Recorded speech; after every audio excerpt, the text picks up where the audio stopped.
Countries are now opening their borders and removing the stringent Covid-19 restrictions for tourists. Australia has also decided to follow suit and remove its last remaining restriction from the pandemic era.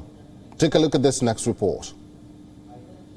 Announced Australians will soon no longer be required by law to stay at home for 5 days if they get Covid-19.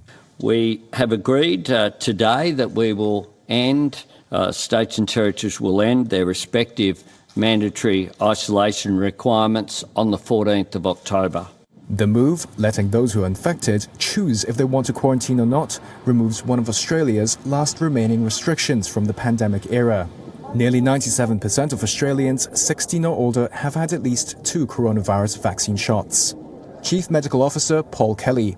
It recognises that we are in a very low community transmission phase of the pandemic here in Australia. It's time to move away from COVID exceptionalism, in my view. But Australian doctors warn ending mandatory quarantine puts the public at risk. Speaking on national broadcaster ABC, microbiologist Brendan Crabb said the decision was illogical and uninformed and found it distressing. Australian Medical Association President Steve Robson said he thought people who are pushing for the isolation periods to be cut are not scientifically literate.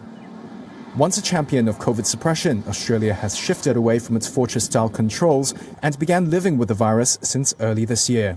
The government will also axe pandemic leave payments for casual workers by mid-October. The Prime Minister says it isn't sustainable for government to pay people's wages forever. WION is now available in your country. Download the app now and get all the news on the move.